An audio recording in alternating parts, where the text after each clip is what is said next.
નમસ્કાર વિદ્યાર્થી મિત્રો, ફરીથી મળ્યા છીએ ચેપ્ટર નંબર 1 બાર સાયન્સ માટે. ચેપ્ટર નંબર 1 વિદ્યુતભાર અને ક્ષેત્ર, જેમાં આપણે થિયરી કમ્પ્લીટ કરી છે અને આજથી આપણે દાખલા શરૂ કરવા જઈ રહ્યા છીએ. વિદ્યાર્થી મિત્રો, હું એક આગ્રહ રાખીશ કે આપણે જે કંઈ 4, 5, 6 દાખલા ગણીએ, આ બધા જ દાખલાઓ તમે ફરીથી નોટમાં રિવાઇઝ પણ કરો તો તમને પૂરી પ્રેક્ટિસ થશે. શરૂઆત આપણે સ્વાધ્યાયના દાખલાઓથી કરીશું. સ્વાધ્યાયનો પહેલો દાખલો છે. મેં રકમ લખી છે અહીંયા. સૌથી પહેલા આપણે રકમનો અભ્યાસ કરીશું. સ્વાધ્યાયનો 1.1 2 × 10⁻⁷ કુલમ અને 3 × 10⁻⁷ કુલમ વિદ્યુતભાર ધરાવતા અને એકબીજાથી હવામાં 30 સેન્ટીમીટર અંતરે રહેલા બે વિદ્યુતભારિત ગોળા વચ્ચે કેટલું બળ લાગે.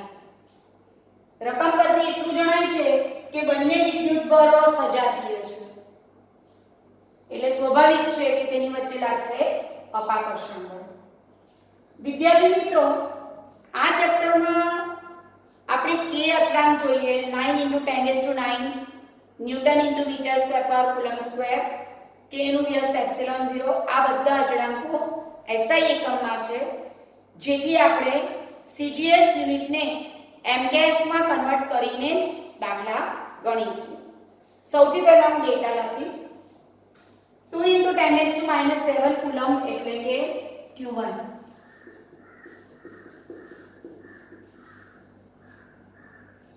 Q2 બરાબર 3 × 10⁻⁷ કુલમ. બંને વચ્ચેનું અંતર છે 30 સેન્ટીમીટર. 1 સેન્ટીમીટર બરાબર 10⁻² મીટર, એટલે કે 3 × 10⁻1 મીટર અથવા તો 0.3 મીટર. અને આપણે શોધવાનું શું છે? બળ શોધવાનું છે. હવે આપણે કુલમના નિયમનો ઉપયોગ કરીએ. કુલમના નિયમ પરથી F = K Q1 Q2/r². અહીં તમે K બરાબર 1/4πε0 પણ મૂકી શકો. તેની કિંમત છે 9 × 10⁹ ન્યૂટન × મીટર સ્ક્વેર પર coulomb square. Q1 = 2 × 10⁻⁷, Q2 = 3 × 10⁻⁷/r², એટલે 0.3 મીટર, એટલે 0.3 નો વર્ગ. બરાબર છે? હવે આપણે આનું સાદુરૂપ આપીએ. 9 × 3 × 6 ગુણ્યા 10⁹ - 14 છેદમાં 0.3 નો વર્ગ, એટલે 9 × 10⁻², એટલે 9 કેન્સલ, એટલે 6 × 10⁻3. કારણ કે જો આ -5 + 2 એટલે 10⁻³ ન્યૂટન. બરાબર છે? બંને વિદ્યુતભારો ધન છે, માટે અપાકર્ષી બળ લાગશે.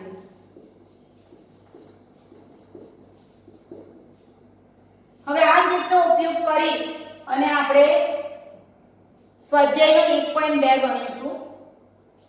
0.4 માઇક્રોકુલમ વિદ્યુતભાર ધરાવતા, એટલે અહીં છે Q1 બરાબર 0.4 માઇક્રોકુલમ.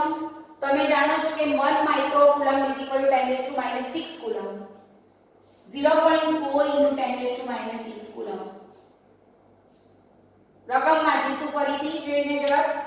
0.4 માઇક્રોકુલમ વિદ્યુતભાર ધરાવતા એક નાના ગોળા પર બીજા -0.8 માઇક્રોકુલમ વિદ્યુતભાર ધરાવતા નાના ગોળા વડે, એટલે પહેલા નાના ગોળા પર બીજા નાના ગોળા વડે હવામાં લાગતું સ્થિત વિદ્યુતબળ 0.2 ન્યૂટન આપેલું છે.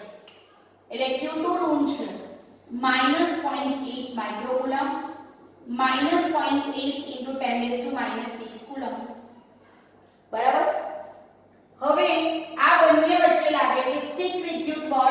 0.2 ન્યૂટન એટલે એમકેએસ જ છે. બે વિદ્યુતભાર વચ્ચેનું અંતર કેટલું હશે?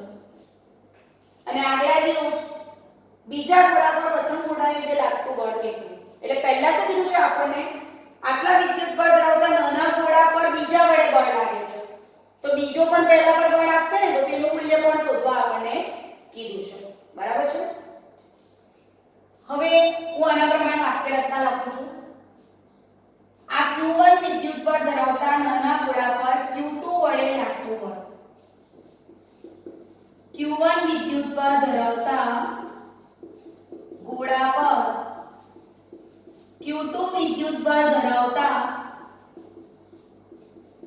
ગોળા વડે લાગતું વિદ્યુત બળ, બે વડે એક પર લાગતું બળ is equal to K Q1 Q2 upon r². બરાબર છે? આગળ આપણે ચર્ચા કરી ગયા તે પ્રમાણે ન્યૂટનનો ત્રીજો નિયમ તો પડાવવાનો જ છે, પણ આપણે એ વસ્તુ સાબિત કરવી છે. અહીંયા આપણે r² શોધવાનું છે અને આપણને રકમમાં દેખાય છે કે એક વિદ્યુતભાર ધન છે અને બીજો ઋણ છે, એટલે સ્વાભાવિક છે કે આકર્ષી બળ ઉદ્ભવવાનું છે. અહીં હું બંને વિદ્યુતભારોને માનાંકમાં મૂકું છું, જેથી કરીને મને અંતર ધન મળી શકે. r² is equal to K Q1 Q2 upon F12. K ની વેલ્યુ છે 9 × 10⁹. Q1 છે 0.4 × 10⁻⁶, એટલે આપણે શું લખી શકીએ? 4 × 10⁻7. Q2 છે -0.8 × 10⁻6, માનાંક મૂક્યું છે 0.8 × 10⁻6, એટલે 8 × 10⁻7 ડિવાઇડેડ બાય F12 શું છે? 0.2 એટલે 2 × 10⁻1. હવે આનું સાદું રૂપ આપીએ આપણે. તો જો અહીંયા 2 × 4 થઈ ગયું, એટલે 9 × 18, 18 × 8.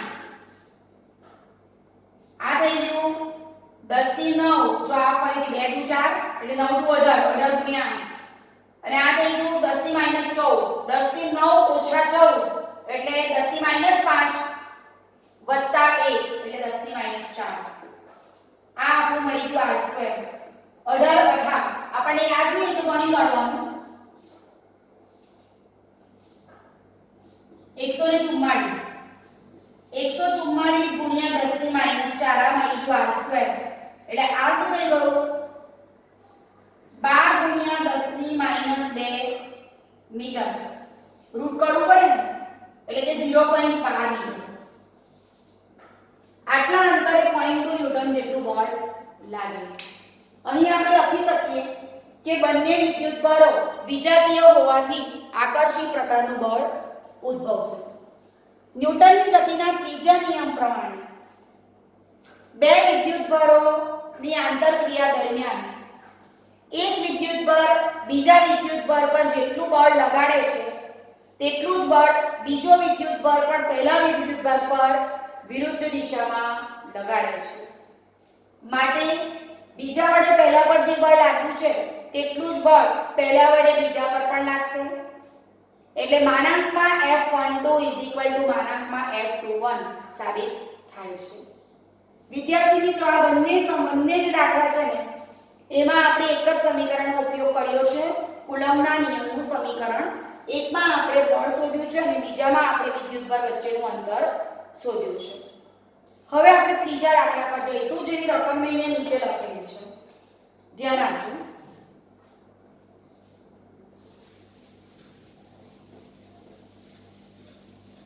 એટલે વાંચતા જઈશું અને ગણતરી કરતા જઈશું.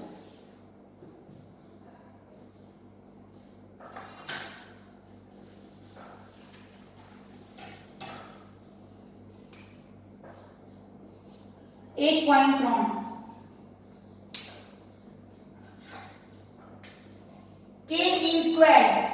/ G Ne Nt ગુણોત્તર પરિમાણ રહિત છે તેમ ચકાસો. ભૌતિક અચળાંકો ધરાવતા કોષ્ટકમાં જુઓ અને આ ગુણોત્તરનું મૂલ્ય શોધો. આ ગુણોત્તર શું સૂચવે છે? વિદ્યાર્થી મિત્રો, સમજવા જેવો દાખલો છે. ke²/GME/MP ગુણોત્તર પરિમાણ રહિત છે તેમ દર્શાવો. આ તમે બે રીતના દર્શાવી શકો. એક તો તમે દરેક ભૌતિક રાશિનો એકમ મૂકો અને પરિમાણ રહિત દર્શાવો. બીજું છે દરેકના પારિમાણિક સૂત્ર મૂકો અને પરિમાણ રહિત દર્શાવો. ત્યારબાદ શું કરવાનું છે કે આમાં k e g me mp આ બધાના મૂલ્ય આવે છે જે આપણને ખબર જ છે.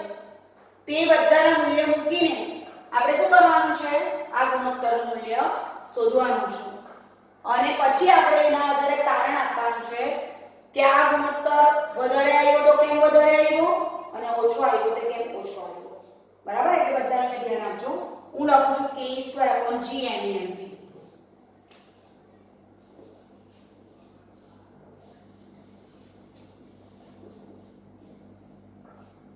હવે આ બધાના પારિમાણિક સૂત્ર પરથી આપણે લઈશું. ધ્યાન આપજો બધા અહીંયા. રકમ નવા લઈશું જેથી કરીને વાંચી શકાય.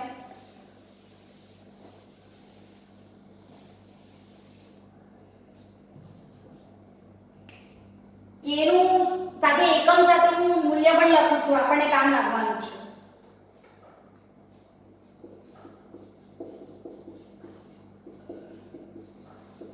જો કોઈક વાર ભૂલી જવાય ને તો યાદ કરી લેવાનું કે f = kq1q2/r². તો k = fr²/q1q2. તો ન્યૂટન * મીટર²/કુલમ². બરાબર. બધાના મૂલ્ય લખી કાઢું છું ને પછી પારિમાણિક સૂત્ર લખું છું એટલે આપણે ચેક કરી શકીએ. ઇલેક્ટ્રિક ચાર્જ E ની વેલ્યુ છે 1.6 * 10⁻⁻19 કુલમ. કેપિટલ G ગુરુત્વાકર્ષણનો સાર્વત્રિક અચળાંક.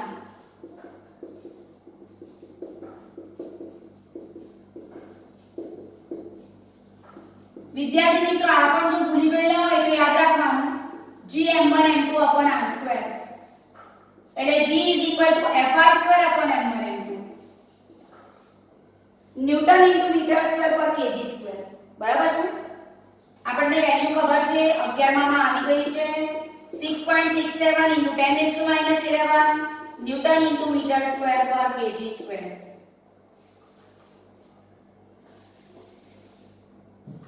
Me એટલે ઇલેક્ટ્રોનનું દળ 9.1 * 10⁻31 kg. mp એટલે પ્રોટોનનું દળ 1.67 * 10⁻27 kg. અને આપણે શોધવાનું છે આના ગુણોત્તર માટે પહેલા તો પરિમાણ રહિત દર્શાવવાનું છે ને પછી એની કિંમત શોધવાની છે. બરાબર. ચાલો સૌથી પહેલા તો હું છે ને બધાના પારિમાણિક સૂત્ર બાજુ પર લખું છું. પારિમાણિક સૂત્ર માટે હું આના પર ધ્યાન આપીશ. બરાબર. પહેલા k નું પારિમાણિક સૂત્ર જો k નું લખું છું શોધું છું.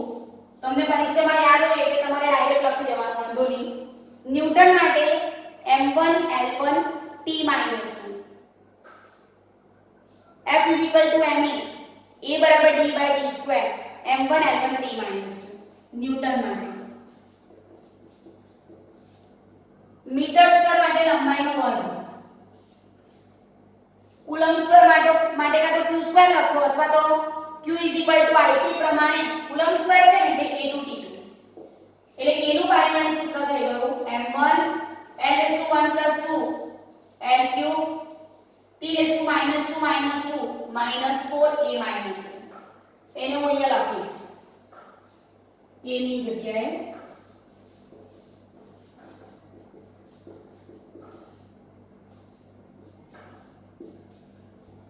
ઇન્ટુ ચાર્જનો વર્ગ છે એટલે કે e². કુલમ છે q = it. q = it એટલે શું a2t2. અહીંયા સ્ક્વેર છે ને આ એટલે a2t2. એકલું q² રહેવા તો કે વાંધો નહીં તો અહીંયા બી એ જ રીતના મૂકવાનું. કેપિટલ G નું પારિમાણિક સૂત્ર આ રીતના મેળવીશું. આમ તો તમને ખબર જ છે m - 1 l3 t - 2 પણ આપણે મેળવી જોઈએ. જોજો ન્યૂટન માટે m1 l1 t - 2 મીટર² માટે m2 અને kg² માટે m2. m⁻1 - 2 એટલે m - 1 l⁻1 + 2 l3 t - 2 m minus 1 l cube t minus 2.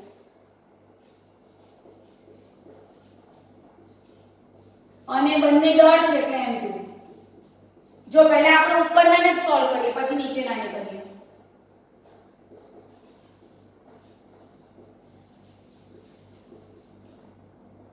m1 એક જ છે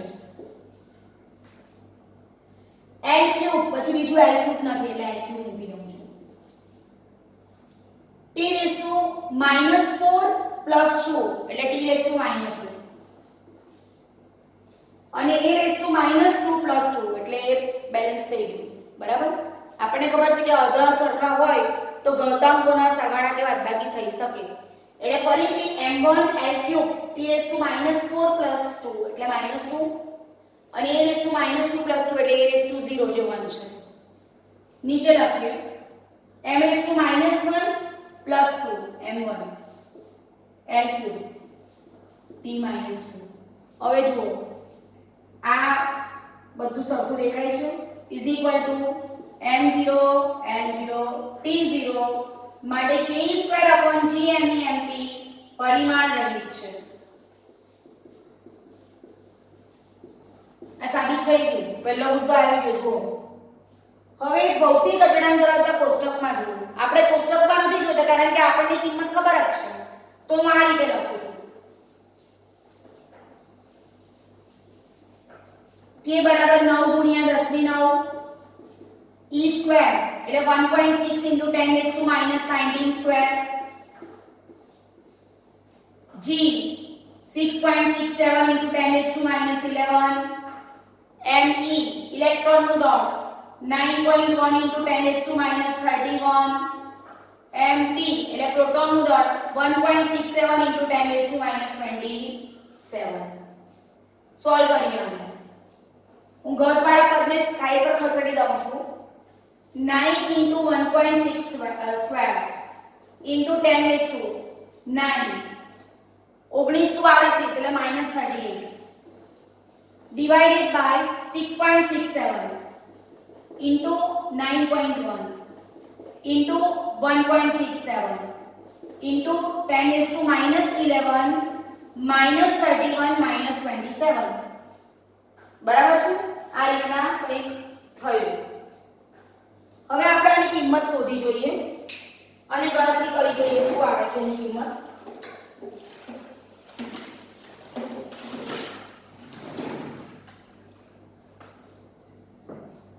वन 1.6 નો સ્ક્વેર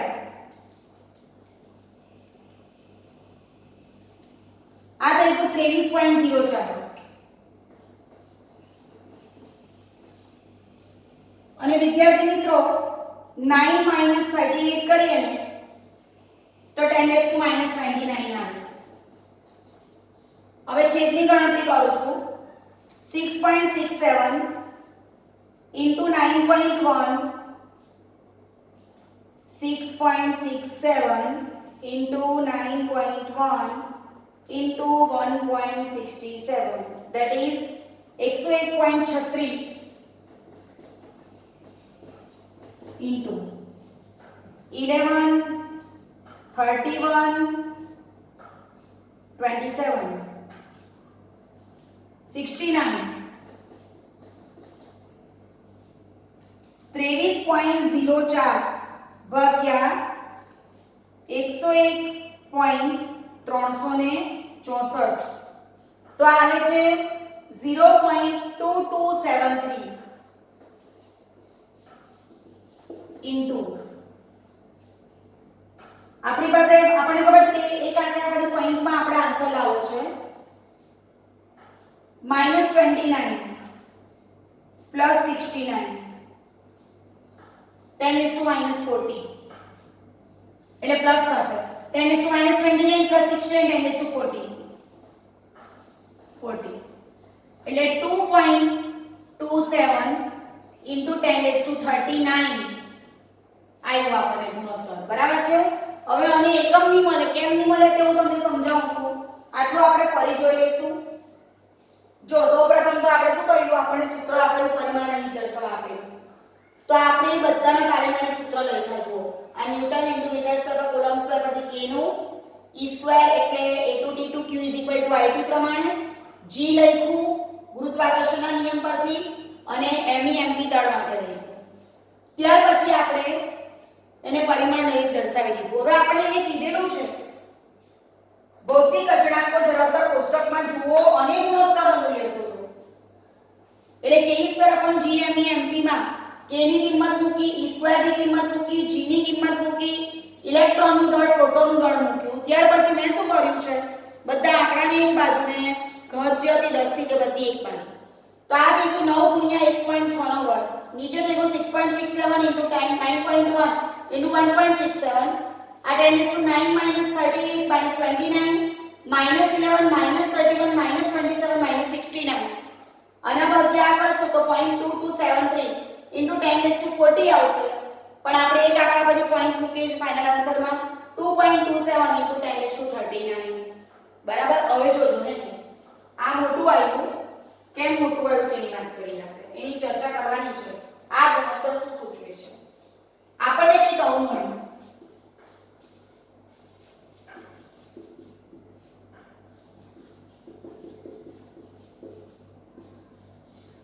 હવે હકીકતમાં શું છે તો વિદ્યાર્થી મિત્રો વિદ્યુત બળનું સૂત્ર શું છે તે આપણે જરા જોઈ લઈશું. હવે આને હું ભૂસી કરું છું. વિદ્યુત બળ ઇલેક્ટ્રિક ફોર્સ, બે ઇલેક્ટ્રોન વચ્ચે લાગતું હોય ને બે ઇલેક્ટ્રોન છે, k q1 q2 r2 k q1 q2 એટલે e r2. અને બીજું લઉં ગુરુત્વાકર્ષી બળ. તો ગુરુત્વાકર્ષી બળનું સૂત્ર શું છે gm1m2 r2. g જો અહીંયા છે ને e2 લખેલું છે, ચાર્જ છે, અને આપણે અહીંયા જોઈ શકીએ છીએ આપણે કે me ને mp એટલે ઇલેક્ટ્રોન અને પ્રોટોન પરનું બળ છે, અને એને આપણે માનાંક મૂકીશું એટલે આ e2 જ થવાનું છે. me અને mp એટલે પ્રોટોન અને ઇલેક્ટ્રોન વચ્ચે લાગતા બળની આપણે વાત કરીએ છીએ. પ્રોટોન અને ઇલેક્ટ્રોન વચ્ચે લાગતું વિદ્યુત બળ આવી ગયું. હવે પ્રોટોન અને ઇલેક્ટ્રોનના દળ વચ્ચે લાગતું ગુરુત્વાકર્ષી બળ gme mp r2. હવે આ બંને પર ધ્યાન આપો. આ બંનેનો ગુણોત્તર લઈશું તો શું થશે?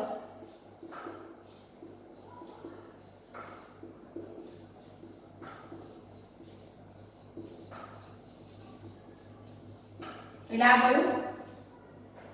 ટૂંકમાં આપણે જે મેળવ્યું ને k2/g me mp એ શું છે તો વિદ્યુત બળ અને ગુરુત્વાકર્ષી બળનો ગુણોત્તર જ છે. ખ્યાલ આવે છે? એટલે આ જે મળી ગયો આપણને g me mp k2/g me mp એ હકીકતમાં શું છે તો વિદ્યુત બળ અને ગુરુત્વાકર્ષી બળનો ગુણોત્તર છે, જેની કિંમત આપણને મળી છે 2.27 * 10⁻39. બળનો ગુણોત્તર છે એટલે સ્વાભાવિક છે કે પરિમાણ રહિત રહેવાનો, અને mp નો ગુણોત્તર આપણે મેળવ્યો ને અહીંયા પરિમાણ રહિત. અને પછી સાબિત થઈ ગયું કે Fe = 2.27 * 10⁻39 fg. વિદ્યુત બળ એ ગુરુત્વાકર્ષી બળ કરતા આટલા ગણું છે. આ ઘર જુઓ 39 10⁻39. વિદ્યુત બળ એ ગુરુત્વાકર્ષી બળ કરતા બહુ જ મોટું છે. આ વસ્તુ આપણે અહીંયા સાબિત કરી છે. બરાબર છે? હવે આપણે ચોથા દાખલા પર જઈશું. 1.4.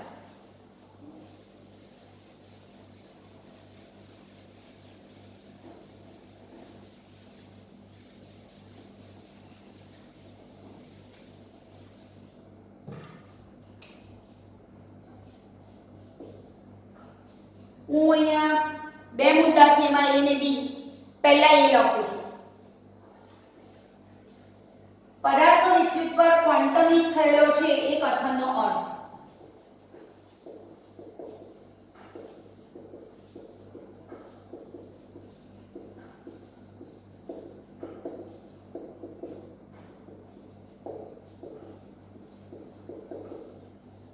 અને બી મુદ્દો આપેલો છે આપણને સ્થૂળ એટલે કે મોટા માત્રાંકનો.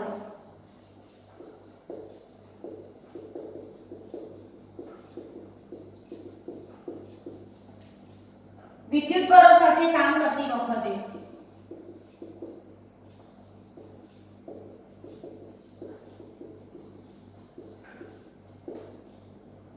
આપણે વિદ્યુત બળનું ક્વોન્ટમીકરણ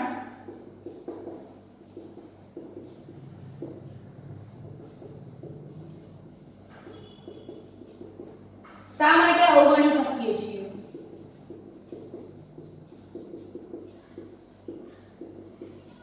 જો આ બંને મુદ્દા છે ને એ નાના નાના મુદ્દા છે, એટલે આપણે એને નાના ઓબ્જેક્ટિવ તરીકે પણ લઈ શકીએ.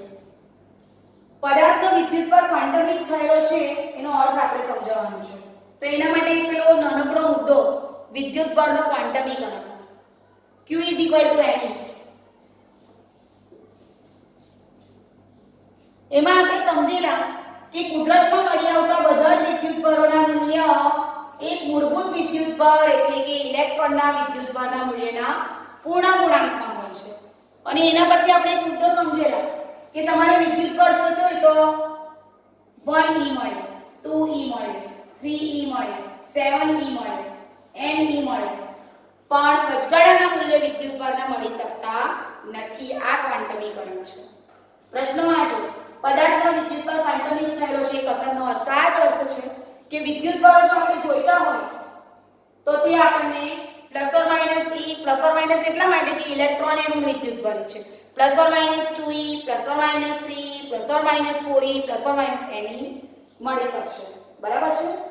એનો અર્થ એ થાય છે કે કોઈ પણ વિદ્યુત પરને E ના પદમાં જ વધારી શકાય. અડધો E કે પોણો E કે પા E એવું આપણને મળી શકે નહીં. બરાબર? બીજો મુદ્દો છે સ્થૂળ એટલે કે મોટા માત્રામાં. વિદ્યુત પરો સાથે કામ કરતી વખતે આપણે વિદ્યુત પરનું ક્વોન્ટમીકરણ શા માટે અવગણી શકીએ છીએ? સ્થૂળ એટલે કે મોટા માત્રામ પર. મોટા માત્રામ પર વાત કરીએ આપણે મોટા માત્રામની તો આપણને એટલું ખબર છે કે વિદ્યુત પરની સાથે આપણે કામ કરતા હોઈએ ત્યારે વિદ્યુત પર જે છે તેનો વીજભાર કેટલો છે? મૂળભૂત વિદ્યુત પરનો 1.6 × 10⁻⁻19 કુલમ. એટલે કે ઇલેક્ટ્રોનનો વીજભાર કેવો છે? પાયાનો વિદ્યુત પર અત્યંત સૂક્ષ્મ છે. ઇલેક્ટ્રોનનો વિદ્યુત પર અત્યંત સૂક્ષ્મ હોવાથી જ્યારે આપણે મોટા વિદ્યુત પર સાથે કામ કરીએ છીએ તો તે વખતે આપણે શું કરીએ છીએ? ક્વોન્ટમીકરણને અવગણીએ છીએ. બરાબર? સ્પષ્ટ વસ્તુ છે. હવે જોઈએ 1.5. ટૂંકમાં દળ અત્યંત સૂક્ષ્મ છે એટલા માટે મોટા વિદ્યુત પર સાથે કામ કરીશું ત્યારે આપણે ક્વોન્ટમીકરણને અવગણીએ છીએ.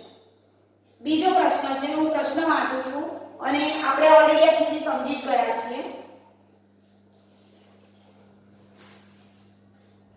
જ્યારે કાચના સળિયાને રેશમી કાપડ સાથે ઘસવામાં આવે છે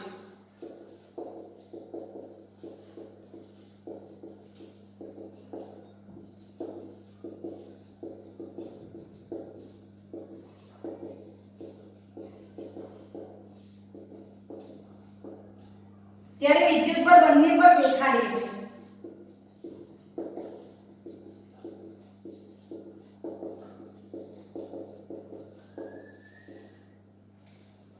આવી ઘટના પદાર્થોની અન્ય જોડી માટે પણ જણાય છે.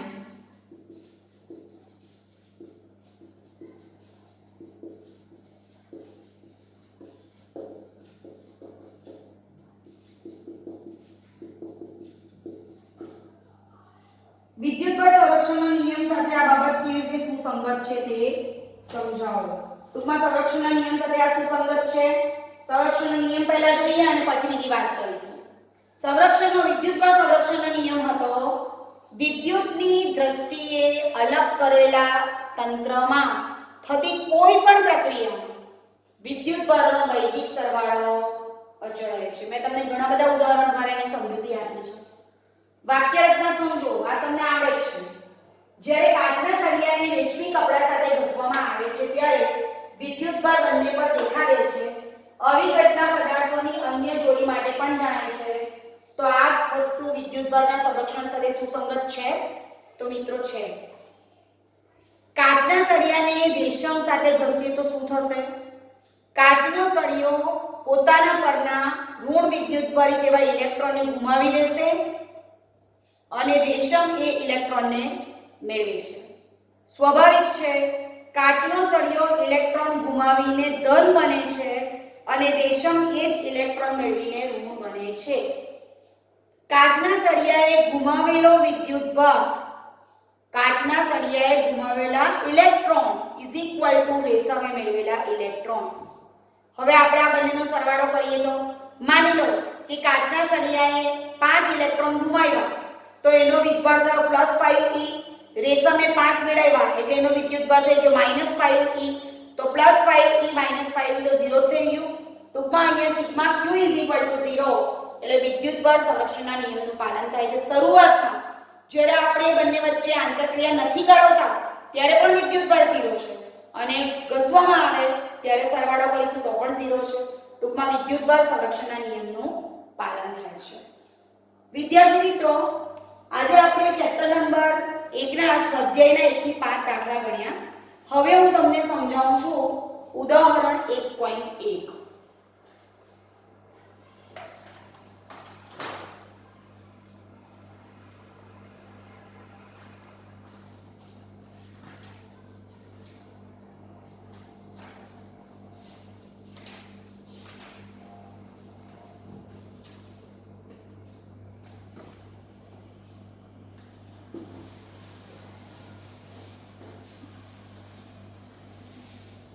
ઉદાહરણ 1.1.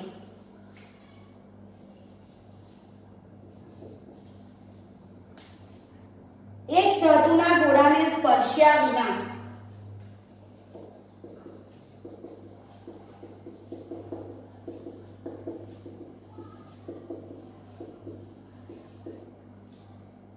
તમે તેને કેવી રીતે ધન વિદ્યુતભારિત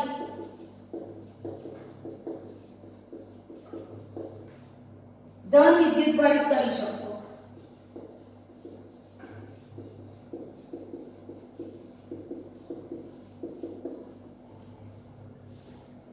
જો હવે એના માટે છે ને આગળ મેં તમને એક સંપાતની રીત સમજાવેલી, જેમાં આપણે બે ગોળાને અડકાવીએ તો અડધો અડધો વહેંચે, અને તે પહેલા આપણે એક સમજેલા વિદ્યુતભારના પ્રેરણની રીત, બરાબર, સળિયાના ઉદાહરણ દ્વારા સમજેલા. તો તે રીતનો ઉપયોગ કરીશું, કારણ કે રકમમાં શું છે, અહીંયા એક ધાતુના ગોળાને સ્પર્શ્યા વિના અડકાવવાનું નથી અને તેને વિદ્યુતભારિત ધન વિદ્યુતભારિત કરવાનું છે. આ વસ્તુ અગત્યની છે. તો સૌથી પહેલા હું એક અલગ કરેલો ગોળો લઈશ, અવર્ક સ્ટ્રેન્ડ સાથે જોડેલો.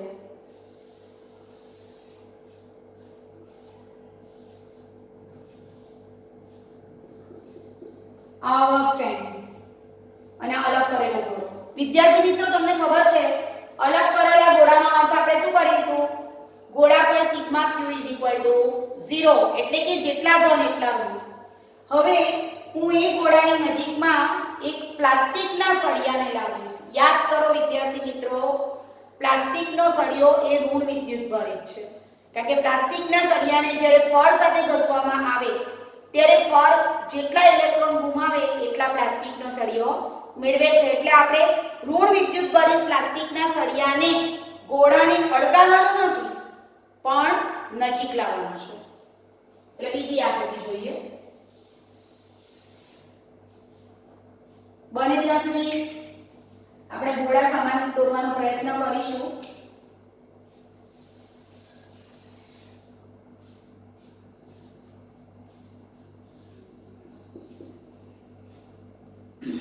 આ પ્લાસ્ટિકનો સળિયો દૂર છે, ઋણ વિદ્યુતભારિત છે, સાથે આપણે અર્થિંગ આપવાનું